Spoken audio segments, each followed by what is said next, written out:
This video is part of an ongoing series of book reviews from the perspective of the magical philosophy of Thelema. In this video, we're looking at Tannhauser, A Story of All Time, published in 1902 by Aleister Crowley. It's in the form of a verse play in 5 acts. And excluding the holy books of Thelema from consideration, Tannhauser is one of Aleister Crowley's greatest poetic achievements in long form. Written at the very beginning of the 20th century, it provides a perspective on Crowley's spiritual growth and sense of mission, immediately preceding and therefore also informing the reception of the Book of the Law. Today, Tannhauser is among the most ignored of Crowley's major works by Thelemites. Due to a shift in the center of gravity in popular culture due to the continued development of modernity, away from formal verse and more towards prose-based works of literature and audiovisual media.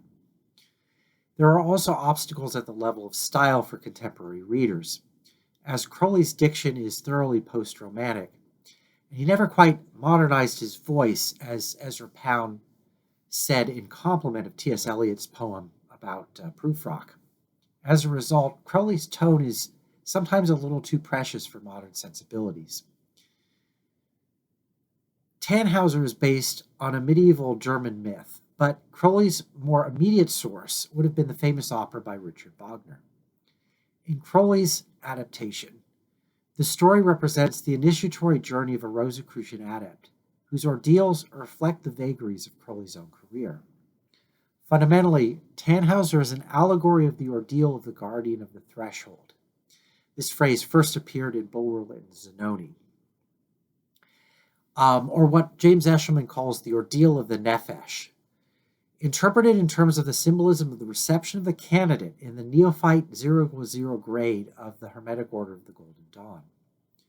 According to S.L.M. Mather's commentary on the admission ritual in the document designated Z3, quote, as the candidate stands before the altar, as the simulacrum of the higher self is attracted, this similarly attracts the simulacrum of the evil persona of the candidate. Unquote. This force then attempts, quote, to obsess the ruach of the candidate, foreseeing that at this time the simulacrum of the higher soul is attracting the neshama of the candidate. The human will is not as powerful in the ruach for the moment, because the aspirant of the mysteries is now, as it were, divided. Unquote. In other words, the natural self, in quest of the higher, encounters represented within their experience a semiotic bifurcation of their image of the higher into a higher and a lower aspect, with the lower barring the way to the higher by usurping its signification.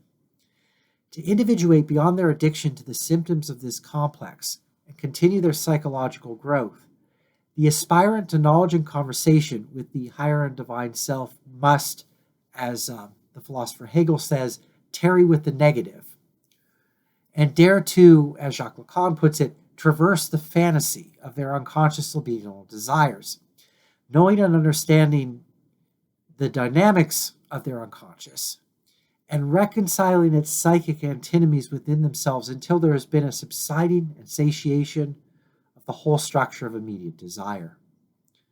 From this silence comes the sacred, secret voice of the higher self, and the resurrection of a now authentic desire, purified and consecrated to express the true will in the form of what Freud calls the death drive.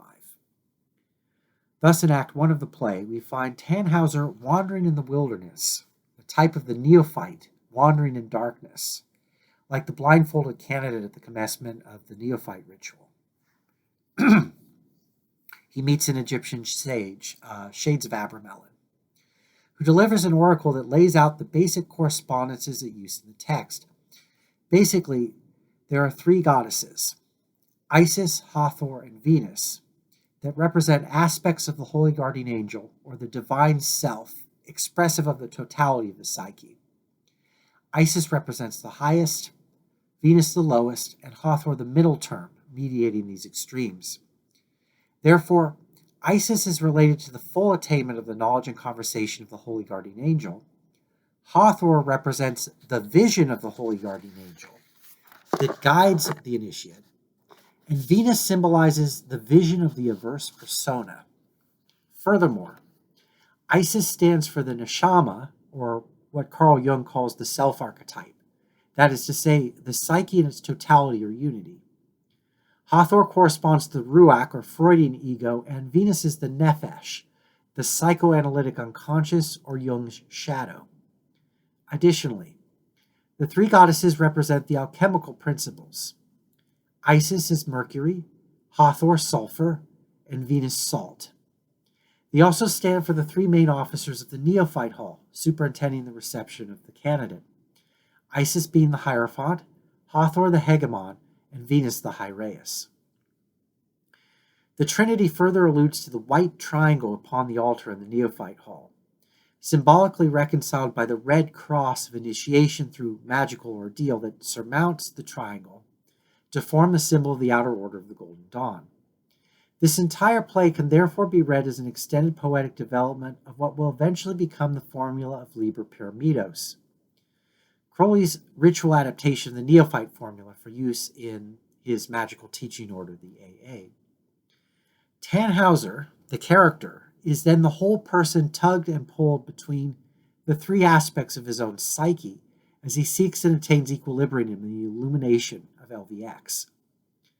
In accord with this allegory, Venus appears before the questing hero and seduces him, whereupon he is lost, and falling into a swoon awakes, or dreams, to find himself in the fairyland of Venusburg, wherein he is enthralled to the impulses of his lower appetites, cut off from the coherent formulation of his will.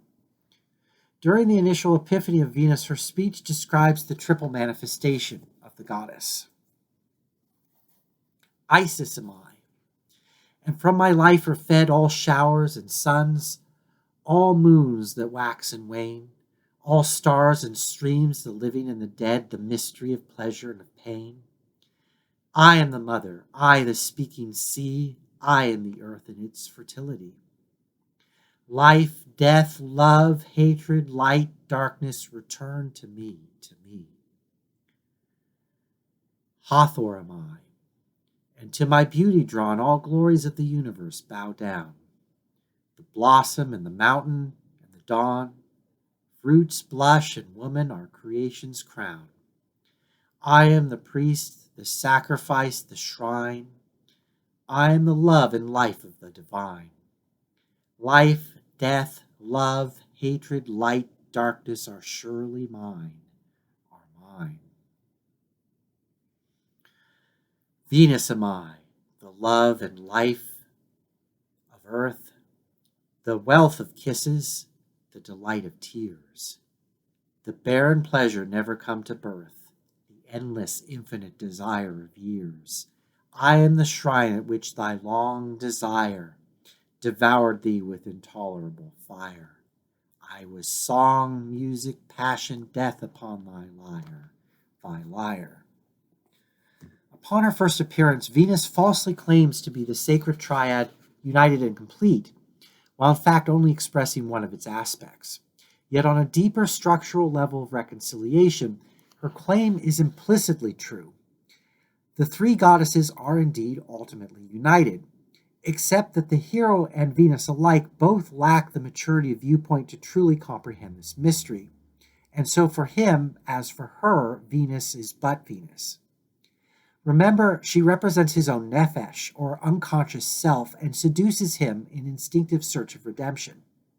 Regardless, Tannhauser's sojourn in Venusburg, a realm of illusion, facilitates his initiation, as through his immersion in illusion, he learns to discern and overcome illusions, therefore coming to the realization that the real world is also a kind of illusion. On another level of interpretation, the hero's eventual dissatisfaction with Venus as the lower octave of the feminine principle opens the space for queer jouissance, which for Crowley as a queer man is expressive of a personal liberation from heteronormative norms associated with bourgeois marriage. This reading provides an alternative to the boring and I think also ultimately misleading option of interpreting the play based solely on its deployment of the familiar Victorian misogynist trope of the triad of the mother, maiden, and whore, or harlot, of which the three goddesses can also be correspondent in the play. The poem's queer subtext, which is quietly developed through the relationship implied between Tannhauser and Heinrich in Acts 3 to 5, I think permits an important alternative reading to not simply get stuck in the misogynist reading of the play. The stasis of Venusberg is disrupted and dispelled through the intervention of the vision of the holy guardian angel, expressed by Hathor, the goddess of the middle term of the play's Gnostic dialectic, who is further symbolized by Elizabeth, the hero's youthful love interest. Chaste love has seemingly overcome unlawful lust. However, this is a poem by Aleister Crowley, and so this is not going to turn out to be the lesson of the play, for there is a further mystery. The stark, immediate contrast between the angelic and averse feminine currents represent twin phases of the libidinal dynamic which stand in further need of mediation by the death drive of the true will to effect their deeper reconciliation. The alternative is a self-defeating oscillation between the extremes of chastity and sin, asceticism and debauch, which does not significantly advance the psyche beyond the addictive stasis of Venusberg. Mature sexuality lies beyond the dichotomy between love and lust, posited by Victorian, Christian, patriarchal, and heteronormative sex morality. Tannhauser returns from exile to his home, there to pursue an engagement with the innocent, naive, childish, and completely boring Elizabeth. Luckily, he is saved from the oblivion of straight respectability by the intervention of his friend Heinrich, who sneaks into Tannhauser's engagement party disguised as an unknown minstrel, and successfully goads the hero into confessing the realizations gained through his sojourn in Venusberg.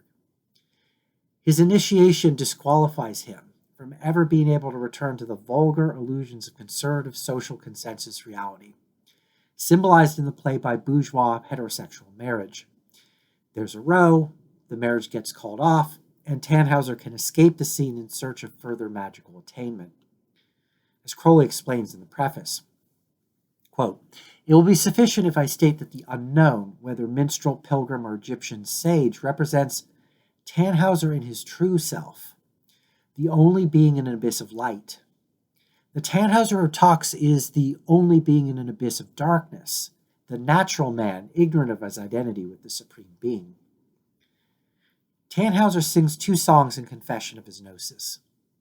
The first is about the experience of Venusberg, which the outraged guests, correctly perhaps, interpret as his admitting to having slept with prostitutes during his wanderings.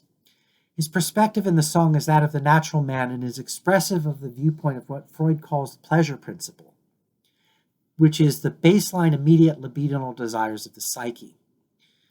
It therefore ends in dissipated aporia, as the narcissistic and libidinal tendencies of the pleasure principle seek the lowest level of psychic affectivity. The unknown minstrel now coaxes Tannhauser to go deeper and give oracular voice to the second song, which is from the perspective of the initiate proclaiming their passage beyond ordeal to the bliss of gnosis. In a paraphrase of passages drawn from the Chaldean oracles of Zoroaster, Tannhauser describes what Freud names the death drive, the spontaneous self-arising of the authentic creative will from the libidinally evacuated void place of the spirit. Tannhauser sings of the bitter earnestness of this desire, the deep intention, the solemnity, profound as night and penetrant as fire, the awful grasping at the infinite, even as I grapple at the breasts of thee, the seeking and the striving to the light, deep in thine eyes where hell flames steadily. And then how, after all these folk of fear are driven before the avenging levin that reaves the opening skies, behold that formless and that holy flame. This is the metaphorical fire of the true will. And thus he proclaims, the spirit freed pierced through the maze profound and knew itself an eagle for a dove. In the final fifth act of the play, Heinrich is wandering in a wood at midnight, just like Dante's opening scene in the Divine Comedy, where he encounters Tannhauser, returned from a pilgrimage to Rome, his body suffused with astral light, like unto the risen Christ, a sign of his attainment of adeptship through the knowledge and conversation of his holy guardian angel. He recounts his vision of Isis and the completion of his gnosis of all three goddesses, thereby uniting them in the psychological integration of the nefesh, ruach, and neshama of his own being. In the meantime, however, the play concludes somewhat ambiguously in the not yet of proleptic anticipation of the coming apocalypse of the equinox of the gods. The new Christ, or redeeming prophet, who will give battle to Christian hegemony and its oppressive sex morality, is foreshadowed in this poem, which ends with the hope that his coming may be very soon, unquote. Now, of course, Tannhauser was published in 1902, and in fact, 1904, and the reception of the Book of the Law was just around the corner.